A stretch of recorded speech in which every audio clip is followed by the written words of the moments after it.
यह मानव जाति के इतिहास की सबसे बड़ी लड़ाई है। इसमें 70 से अधिक देश शामिल हैं। सभी सैनिक सबसे उन्नत युद्ध कवच से लैस हैं और जिस शत्रु से उन्हें लड़ना है वह उससे भी अधिक शक्तिशाली है, क्योंकि विरोधी एक एलियन प्रजाति है जिसने पृथ्वी पर आक्रमण किया है। यह पता चला है कि 5 साल पहले एक उल्कापिंड अचानक यूरोप में उतरा था। पहले तो लोगों को लगा कि यह कोई साधारण घटना है, लेकिन उल्कापिंड पर मिमिक्स नामक एक एलियन प्रजाति थी। उनके पास अत्यंत उच्च बुद्धि और अद्भुत गति है। मिमिक जल्द ही पूरे यूरोप में फैल गए। लाखों सैनिकों के बलिदान के बाद मानव जाति ने पाया कि पृथ्वी की तकनीक लड़ने के लिए शक्तिहीन थी। 5 साल के लंबे और दर्दनाक युद्ध के बाद ही मानव जाति ने आखिरकार शक्तिशाली यांत्रिक युद्ध कवच का निर्माण किया। इसके सरल प्रशिक्षण के साथ सैनिक शक्तिशाली प्रदर्शन करने में सक्षम थे। वर्दुन की लड़ाई में मनुष्य पहली बार दुश्मन से लड़ने में सक्षम हुए। उनमें से सर्वश्रेष्ठ रीटा ने एक दिन में सैकड़ों मिमिक्स को मार डाला। उन्हें वर्दुन की परी के रूप में भी जाना जाने लगा। यांत्रिक युद्ध कवच ने मनुष्यों को उनका आत्मविश्वास वापस दिया। संगठन ने अगले मुकाबले में सभी दुश्मनों का सफाया करने की योजना बनाई। केज सैन्य मीडिया में एक अधिकारी हैं। जनरल चाहते थे कि जनता असली युद्ध क्षेत्र देखे। उन्होंने केज को लड़ाई शूट करने के लिए फ्रंट लाइन पर भेजने का फैसला किया। यह सुनकर केज सन्न रह गया, क्योंकि वह पहले कभी युद्ध में नहीं गया था। वह मरने से डरता था और उसने मौके पर ही मना कर दिया। लेकिन जनरल ने इसकी परवाह नहीं की और सीधे सैनिकों को केज को अचेत करने का आदेश दिया। जब केज फिर से होश में आया तो उसने खुद को सेना के शिविर में पाया। जगह नई भर्तियों से भरी हुई है। उसी क्षण मास्टर सार्जेंट फेरेल भी आ गए। केज ने जल्दी से उन्हें समझाया कि वह गलती से यहाँ आ गया है। उसने मास्टर सार्जेंट फेरेल से विनती की कि वह उसे अपने वरिष्ठ अधिकारियों को बुलाने दे। मास्टर सार्जेंट फेरेल सहमत नहीं थे। वह केज को सीधे भर्ती कार्यालय ले गए। फिर मास्टर सार्जेंट फेरेल ने अपनी जेब से एक नोट निकाला जिसमें केज की डिटेल्स थी। नोट में कहा गया था कि केज एक भगोड़ा है। वह युद्ध से बचने के लिए एक अधिकारी होने का नाटक करता था। साथ ही कहा कि वह बाहरी दुनिया से संपर्क करने की कोशिश करेगा। जनरल ने पहले ही केज के विचारों का अनुमान लगा लिया था। मास्टर सार्जेंट फेरेल फिर केज को एक दस्ते में ले गए, क्योंकि कल मिमिक्स के खिलाफ उनकी आखिरी जंग है।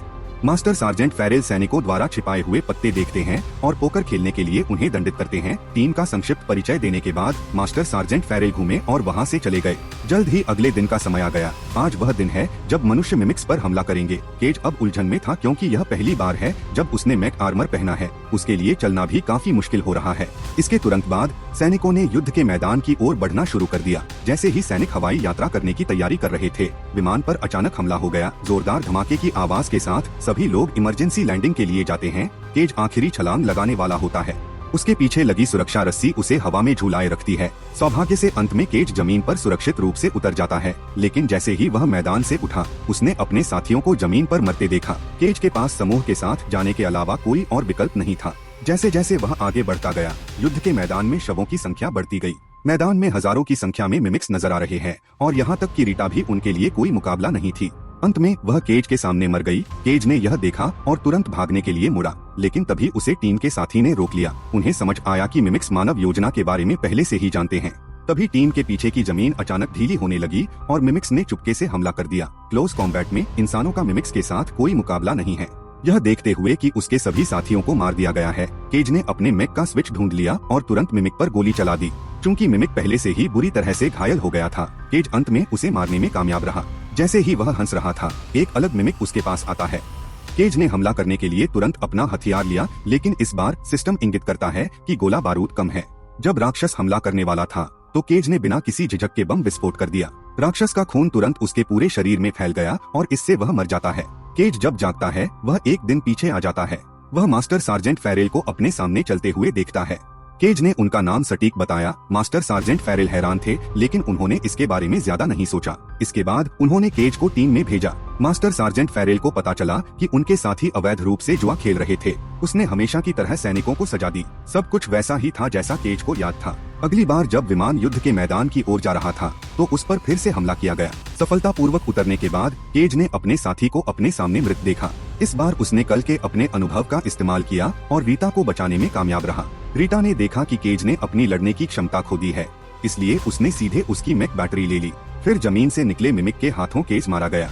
जब वह फिर उठा तो उसने देखा कि रीटा का चित्र उसके सामने से गुजर रहा है और वह फिर से आर्मी बेस पर है। केज को विश्वास हो जाता है कि वो टाइम लूप में फंस गया है, लेकिन मास्टर सार्जेंट फेरेल उसकी बकवास पर विश्वास नहीं करते। जब केज को दस्ते में लाया गया तो उसने टीम के सभी सदस्यों के नाम एक कदम आगे होकर बताए। उसने यह भी कहा कि बिस्तर पर पत्तों का एक डेक था और वह उनके पत्ते भी जानता था। मास्टर सार्जेंट फेरिल भी यह सुनकर हैरान रह गए, लेकिन फिर भी केज कुछ नहीं बदल पाया और इस बार उसका मुंह बांधकर युद्ध के मैदान में ले जाया गया। इसके बाद केज एयरशिप से कूदने वाला पहला व्यक्ति था। उतरने के बाद केज ने अपने साथी खिलाड़ी को बचा लिया, लेकिन इससे उसकी मौत हो गई। कोई बात नहीं, समय फिर से शुरू हो जाता है। इस बार केज ने टीम के साथी को सफलतापूर्वक बचा लिया। वह तुरंत युद्ध के मैदान में तेजी से भागा, लेकिन गलती से एक कार ने उसे टक्कर मार दी। समय फिर से चालू हो जाता है। कई लड़ाइयों के बाद केज बहादुर बन गया। वह सब कुछ जानता था जो युद्ध के मैदान में अगले सेकंड में होगा, लेकिन फिर भी वह युद्ध की दिशा नहीं बदल सका। हर बार वह युद्ध के मैदान में शहीद हो जाता है। इस बार रीटा को बचाने के बाद केज ने अनजाने में उसके सामने अपनी क्षमता प्रकट कर दी। यह सुनकर रीटा को आश्चर्य नहीं हुआ। इसके बजाय उसने केज को इस बार पुनर्जन्म लेने के बाद उसे खोजने के लिए कहा। जब केज फिर से उठा तो वह जानता था कि रीटा को कुछ रहस्य पता होना चाहिए। जब उसे फिर से टीम में लाया गया, इस बार उसने अपने साथियों की पत्ते छिपाने में मदद की। उसने रीटा को खोजने के लिए अगले प्रशिक्षण सत्र का फायदा उठाने का फैसला किया। जब एक कार वहां से गुजरी तो केज तुरंत कार के नीचे आ गया। नतीजतन केज कुचल कर मर गया। काफी कोशिशों के बाद आखिरकार केज भागने में सफल रहा, लेकिन जब वह रीटा से मिला तो वह उसे बिल्कुल पहचान नहीं पाई। केज ने जो कुछ हुआ था उसकी कहानी सुनाई। इसके बाद रीटा ने केज को बताया कि उसे अपनी स्थिति के बारे में दूसरों को नहीं बताना चाहिए, अन्यथा उसे मानसिक संस्थान में रखा जाएगा या प्रयोग के तौर पर इस्तेमाल किया जाएगा। रीटा बताती है कि वह जानती है कि किस तरह के मिमिक ने उसे मारा था और यहाँ तक कि यह भी जानती है कि वह क्या करने में सक्षम है। केज के बार बार पूछे जाने के बाद रीटा ने समझाया कि उसके पास एक बार समान क्षमता थी, लेकिन एक चोट और रक्त आधान के बाद क्षमता गायब हो गई। इसके बाद वह केज को एक बेसमेंट में ले गई। यह डॉक्टर कार्टर का लैब है। वह कण भौतिकी और सूक्ष्म जीव विज्ञान के विशेषज्ञ हैं, लेकिन उनका शोध मानव की समझ से बाहर है। आखिरकार उन्हें मानसिक रूप से बीमार समझा गया और वे यहाँ आ गए। मिमिक्स का अध्ययन करते समय कार्टर ने पाया कि सभी मिमिक एक दिमाग से चलते हैं जिसका नाम ओमेगा है, और केज को मारने वाले मिमिक का नाम अल्फा था। यह मिमिक का म्यूटेशन है। सभी मिमिक्स को मास्टरमाइंड ओमेगा द्वारा नियंत्रित किया जाता है और इसमें समय को नियंत्रित करने की क्षमता होती है। एक बार कोई अल्फा मारा जाता है तो ओमेगा स्वचालित रूप से दिन का समय फिर से शुरू कर देता है और उसे यह भी पता होता है कि क्या होने वाला है, इसलिए वह मानव योजना के बारे में पहले से ही जानते हैं। वर्दुन की लड़ाई में पिछली जीत भी ओमेगा का जानबूझकर किया गया कार्य था। यह मनुष्यों को आशा देने के लिए था ताकि सेना हर चीज की परवाह किए बिना युद्ध में चली जाए और अंततः मानव जाति का सफाया हो जाए। और केज ने गलती से अल्फा को मार डाला। इससे केज के पास दिन को फिर से शुरू करने की क्षमता आ गई है और अब केज मानव जीत की एकमात्र आशा है।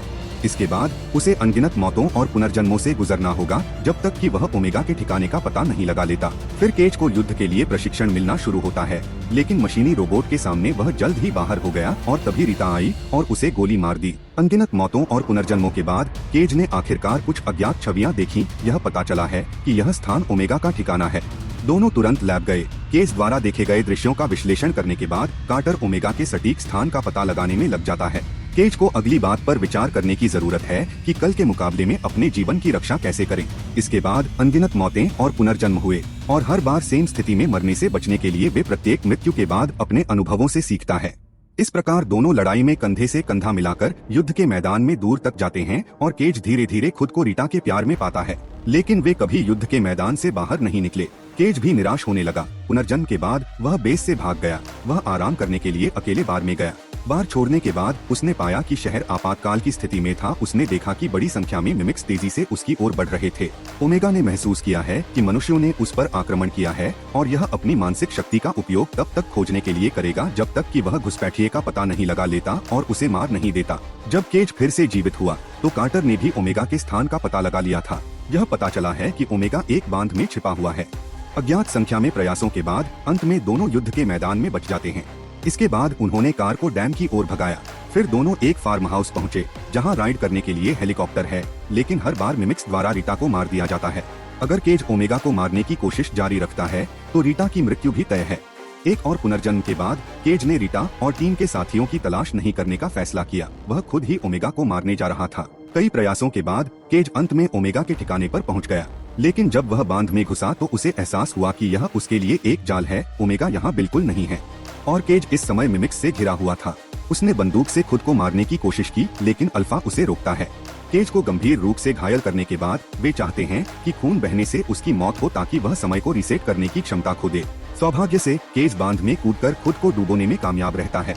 जब केज फिर से जीवित हुआ तो तो उसने रीटा और कार्टर को ओमेगा की साजिश के बारे में बताया और अब ओमेगा जानता है कि घुसपैठिया कौन है और अगली बार ओमेगा निश्चित रूप से पहले केज को मार डालेगा। अब कार्टर द्वारा विकसित किए गए उपकरण को प्राप्त करना ही एकमात्र रास्ता है, क्योंकि यह उपकरण केज को ओमेगा का सही स्थान प्राप्त करने में मदद कर सकता है।